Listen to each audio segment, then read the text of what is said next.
Short podcast, 100 episodes, number 59. This is an Utt Chee solo episode, and today's topic is random thoughts.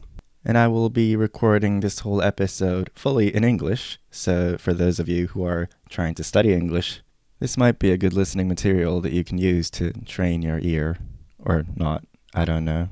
So I'm supposed to record 10 short episodes of podcast on my own, but I've ran out of every possible topic I can talk about. So I just decided to make a full English episode. I did talk about the childhood I had in New York in the main episode of nounaikougai, but I didn't have any chance to actually show you guys how I sound like when I talk in English. So when I speak English, people, or especially native English speakers, often notices that my accent is kind of weird, which is because I have a mixed accent. It's basically American English because I stayed my whole childhood in America for like 7 years. But after that, I spent a year in high school as an exchange student in Australia.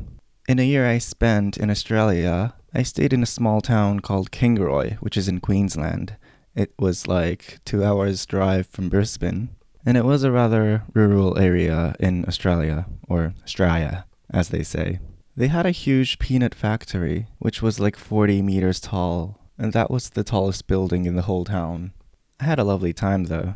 It wasn't very busy, and people were nice, including my host family and my friends in high school and the people in church and everything. But after coming back to Japan, I didn't have many chances to speak English, until I graduated university and started working as a system engineer. So the first company I started working for was an IT company where I was trained to be an SAP engineer.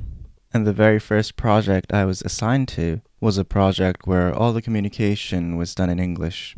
The project included the Japanese engineering team, the Chinese consultant team, and the Indian development team. So the only language we shared was English, so we kind of had to talk in English. But it wasn't a first language for anyone in the team, so we had a very hard time communicating with each other.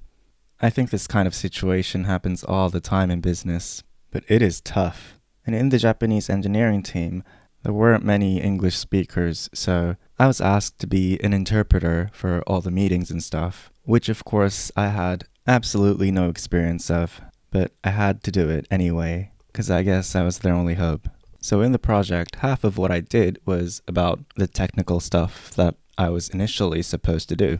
And the other half was to interpret international meetings and translating emails and stuff. And I had to do it both ways, English to Japanese and vice versa. So it is a brain-sweating job. I think I was pretty bad at it, to be honest. I mean, I've only just started my career as a system engineer, so there was a lot to learn about, even in Japanese. But I had to go through another whole set of terminology about the technical stuff, plus a list of business terminology regarding financial accounting, which this system was all about. And also, if you ever tried being an interpreter, you would actually realize that being able to speak and being able to put it into another language is a completely different story. As some bilingual people say that they have two separate brains, I guess mine works in a similar way. Because when I talk in English, I also think in English. So there's no Japanese between the process. So even translating one way is difficult enough. And if you have to translate both ways in a meeting, it's 100 times harder. And I don't want to say this too loud, but as I said, I worked with Chinese people and Indian people, so they do have accents, which makes it even harder. And you have to do all of this off the cuff in a real-time meeting. I really admire interpreters. My mother actually worked as a professional interpreter, and I remember seeing her prepare for the meetings or seminars that she has to attend, where she prints out a whole list of terminology that might come up in the conversation and has to be ready for. So the amount of preparation of pre-translating what you might have to say is really vital for interpreters. Although I myself was lazy, so I didn't do much of a preparation. But you know, first of all, I'm a system engineer, not an interpreter, so what do you expect, huh? I didn't get paid extra or anything, so... But one time, I asked my boss if I could get a raise for the additional work that I'm doing for the project, but I couldn't get a raise, or even extra bonus, which is why I quit my previous job. Currently, I'm still a system engineer, but I don't use English anymore in my work. So I don't have an environment to speak English these days. And I don't have any problem with that. I don't really have the ambition to use English at my work or to make most out of my English skill. I mean, this might sound a little bothering for some people, but it's just one of the things that I can do, and not like my true passion. Although there's one thing I enjoy about being able to speak English, which is watching English contents, like movies, dramas, and reality shows and everything.